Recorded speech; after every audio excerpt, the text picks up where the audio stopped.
وہ معاشرہ تب آگے بڑھتا ہے. تو میں صرف اس کے اوپر یہ کہنا چاہتا ہوں کہ مجھے ساری قوم کی اس میں مدد کی ضرورت ہے. میں اپنی ساری زندگی کوشش کر چکا ہوں اور کرتا رہوں گا. میں تو اپنی پارٹی کو یہ بھی کہا تھا کہ اگر میری پارٹی ساری بھی چھوڑ دے میں اکیلا بھی ان کے خلاف لڑتا رہوں گا. میں تو کبھی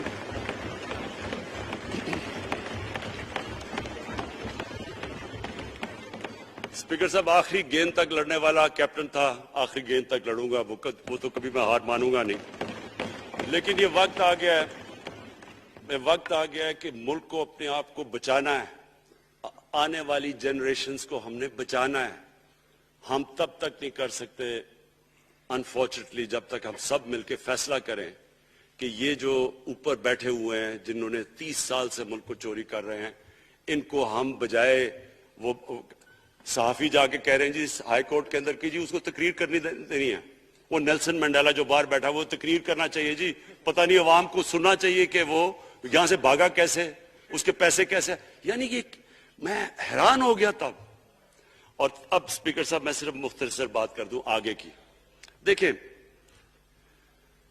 پاکستان ایک مشکل وقت سے نکل کے اب ہم ایک سٹیبل اور آگے بڑھنے کے سٹیج پہ آ گئے. ہماری اللہ کا شکر ہے. جو سب سے مشکل چیز ہوتی ہے کرنٹ اکاؤنٹ، بڑی دیر 17 سال کے بعد 5 مہینے پاکستان کا جو کرنٹ اکاؤنٹ ہے وہ سرپلس میں چلا گیا. یعنی ہمارے جتنے ملک میں ڈالرز آ رہے ہیں اور جتنے باہر جا رہے ہیں، اللہ کا کرم ہے زیادہ ڈالرز آ رہے ہیں. ہمارا روپیہ خود ہی، ہم پیسے نہیں لگا رہے اس کو، خود روپیہ سٹرینگتھ گین کر رہا ہے. یہ بڑا امپورٹنٹ ٹائم ہے کہ اس وقت، اور یہ اس کے باوجود کہ اس ملک میں کرونا ہوا، ساری دنیا کی اکانومیز کرونا میں بری طرح متاثر ہوئی، اس کے باوجود اوپر والے کے کرم خاص طور پہ. اور میں کہوں گا کہ ہماری جو ٹیم تھی، ہمارا جو جس طرح ہم نے مانیٹر کیا اور جس طرح ہم نے ڈیٹا بیس گیدر کیا اور ہم نے ہر ایک چیز فالو کر کے ہم نے جیسے اپنے لوگوں کو بچایا ہے. میں خاص طور پہ اپنی ٹیم یاسد عمر اور ہماری جو ٹیم تھی اپنے ڈاکٹر فیصل، میں ان کو خاص طور پہ خراج تحسین پیش کرتا ہوں. تو اس مشکل وقت سے بھی آپ دنیا میں دیکھیں اور جس طرح پاکستان نکلا. اب دیکھیں آگے ہمارا چیلنج کیا ہے. ہمارا چیلنج یہ ہے کہ ہم اپنی جو ایکسپورٹس ہیں ان کو بڑھائیں، کیونکہ صرف گروتھ ایک ہی طرح ہوتی ہے، ایکسپورٹ لیڈ. اللہ کا شکر ہے کہ بیرون ملک پاکستانیوں نے ریکارڈ پیسہ پاکستان بھیجا ہے جو کہ ہمارے ملک میں آیا ہے ریمیٹنسز کے. اب ہم نے انویسٹمنٹ کے اوپر لگے ہوئے ہیں. اس وقت سب سے زیادہ کمپنیز رجسٹر ہوئی ہیں SECP میں. اس کا مطلب کہ نئی انویسٹمنٹ پاکستان میں آنے والی ہے. لوگ تیار ہو گئے انویسٹ کرنے کے لیے. ہمارا صرف مسئلہ اسپیکر صاحب ایک ہے بجلی کا. یہ بڑا مسئلہ ہے. کانٹریکٹ مہنگے سائن کیے ہوئے، جو کانٹریکٹ سائن کیے ہوئے ہیں جس پہ وہ بجلی پروڈیوس ہو رہی ہے، بدقسمتی سے وہ اگر بجلی کی قیمت بڑھاتے ہیں تو لوگ آگے ہی اور مشکلوں میں پڑے ہوئے ہیں. بجلی کی وجہ سے سب چیزیں مہنگی ہو جاتی ہیں. نہیں بڑھاتے تو قرضے، وہ جو گردشی قرضے ہیں وہ بڑھتے جا رہے ہیں. ہمارا ایک یہ چیلنج ہے. اس کے اوپر صرف اپنی قوم کو بتانا چاہتا ہوں کہ باقاعدہ ہم ہر طریقہ سوچ رہے ہیں کہ ہم نے اس میں سے کیسے ہم نے اپنے لوگوں کے اوپر بوجھ کم کرنا ہے.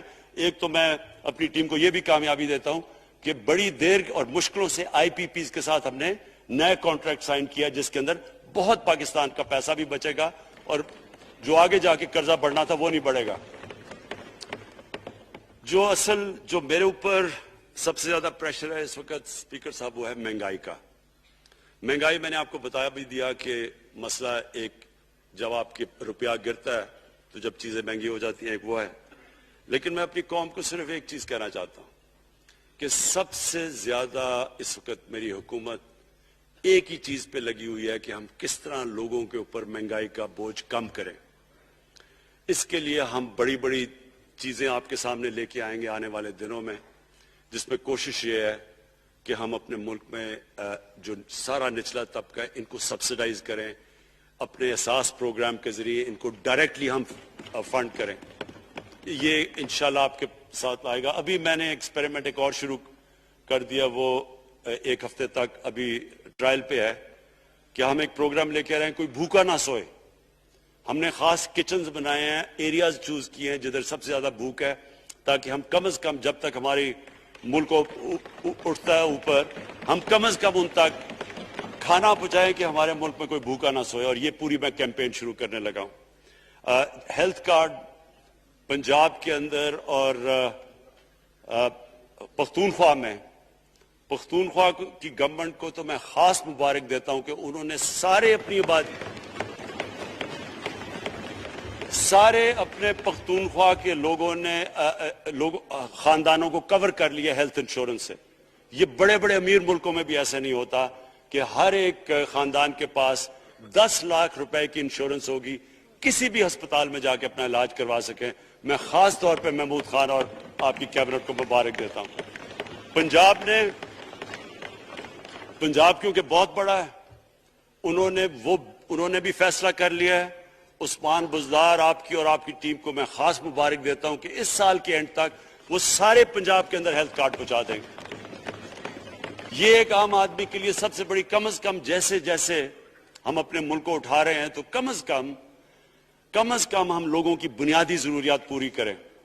اور جو کسان ہیں جی, کسانوں کے لیے ایک بڑا زبردست پروگرام لے کے آ رہے ہیں. اس کے اوپر بھی ہمیں بڑا برین سٹارمنگ کی ہے کہ کیسے ہم کسان کی مدد کر سکتے ہیں.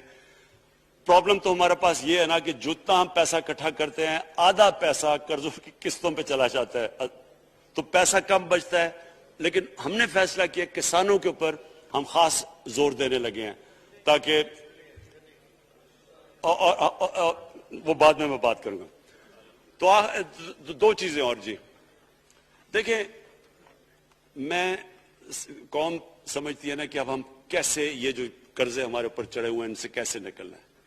اس سے صرف ایک ہی طریقہ نکلنے کا کہ ہم اپنے ملک میں دولت کے اندر اضافہ کریں, ویلتھ کریشن کریں. اس کے لیے ہم کیا کرنے جا رہے ہیں؟ اس کے لیے ہم نے میگا پروجیکٹس بنائے ہوئے ہیں. ایک ہے راوی سٹی لاہور, دوسرا اس وقت ایک والٹن کے اوپر ایک ہم بزنس سینٹر بنانے لگے ہیں لاہور کا, وہ بہت میگا پروجیکٹ ہے. اور پھر تیسرا جو ہے ایک جزیرہ بنڈل آئلینڈ, کراچی سے تھوڑے 1-2 کلومیٹر کے فاصلے پہ. ان سے یہ کیوں کرنے جا رہے ہیں, میں صرف لوگ سمجھے کہ کیوں. ایک تو یہ ہمارے شہر پھیلتے جا رہے ہیں, جتنا شہر پھیلتا جائے گا نہ آپ ان کو سیوریج دے سکتے ہیں, نہ پانی دے سکتے ہیں, نہ صفائی کر سکتے ہیں. تو جو دنیا کے ماڈرن سٹیز ہیں وہ اوپر جاتے ہیں, یعنی وہ بلڈنگ اوپر جاتی ہے, بجائے اگر آپ پھیلتے جائیں تو مشکل ہو جاتا ہے سرو کرنا. تو ایک تو ماڈرن سٹیز پہلی دفعہ بنا رہے ہیں پاکستان میں اسلام آباد کے بعد. ایک وہ راوی سٹی, وہ بہت ضروری ہے. اس سے لاہور کا جو پانی نیچے جاتا جا رہا ہے وہ ہم وہاں بیراج بنا کے پانی اس کا بچانے لگے ہیں. اور دوسرا ماحولیات کے لیے وہاں ہم بہت بڑے پیمانے پہ اربن فارسٹ اور درخت اگانے لگے ہیں, کیونکہ وہاں لاہور میں بہت بڑا پرابلم ہے اس کا. وہی بنڈل آئلینڈ کا بھی مقصد یہ ہے کہ وہاں سارا سیوریج جا رہا ہے کراچی کا, اس کی سیوریج کو ٹریٹ کریں اور ایک ماڈرن سٹی بنائیں, بجائے کراچی پھیلتے پھیلتے حیدرآباد پہنچ جائے, ایک پوری اوپر سٹی بنائیں جو ایک ماڈرن سٹی ہو. تو لیکن اس کا اصل مقصد یہ ہے کہ اس سے پیسہ جنریٹ ہوگا, اربوں کھربوں روپیہ ہم جنریٹ کریں گے, اور اس پیسے سے ہم پھر یہ قرضے واپس کریں گے. اور دوسری چیز, باہر سے انویسٹمنٹ آئے گی. بیرون ملک پاکستانی جو سب سے بڑا ملک کا اساس ہے, وہ باہر آ کے وہ ان کے اندر انویسٹ کرنے کے لیے تیار ہے, ان بڑے بڑے پروجیکٹس کے اندر. اور جیسے فورن ایکسچینج آئے گا, ہمارے ریزروز بڑے ہوں گے, ہمارا روپیہ سٹیبل ہوگا, اور اس سے جو ویلتھ کریشن ہوگی اس سے ہم پھر اپنے قرضے واپس کریں گے. اس کے علاوہ 50 سال کے بعد 2 بڑی ڈیمز بن رہی ہیں. پاکستان کی تاریخ میں صرف 2 بڑی ڈیمز تھی, اب یہ 2 اور بادشاہ ڈیم اور ممن ڈیم بنا رہے ہیں. یہ انشاءاللہ ان کے اوپر کام شروع ہو گیا ہے. لیکن مجھے جو آخر میں بات کہنی ہے اسپیکر صاحب, وہ یہ کہ پاکستان کو آگے بڑھنے سے کوئی نہیں روک سکتا انشاءاللہ.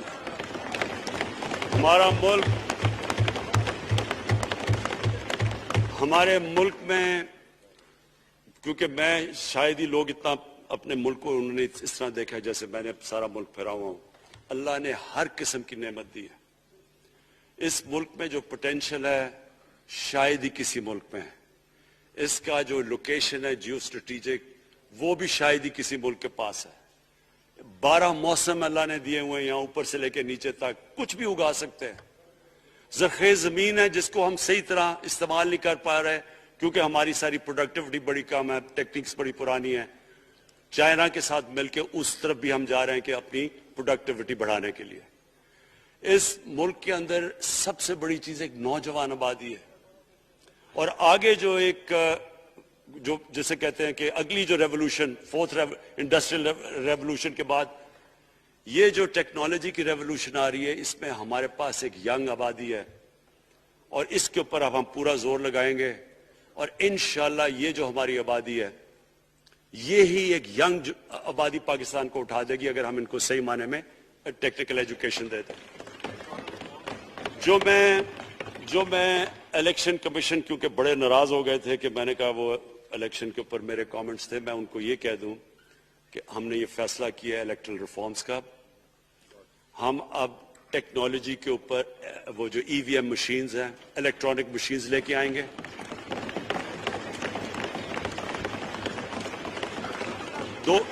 دو چیزیں کر رہے ہیں. اوورسیز پاکستانیز کے لیے آپ پورے لگے ہوئے ہیں کہ اوورسیز پاکستانیز بھی ووٹ ڈال سکیں، اور دوسری چیز الیکٹرانک مشینز لے کے آ رہے ہیں. اور کیونکہ یہ الیکٹرانک مشینز کے بغیر ہمیں الیکشنز نہیں کرنے چاہیے، نہیں تو جو ہارتا ہے وہ کہتا ہے جی داندھی ہو گئی.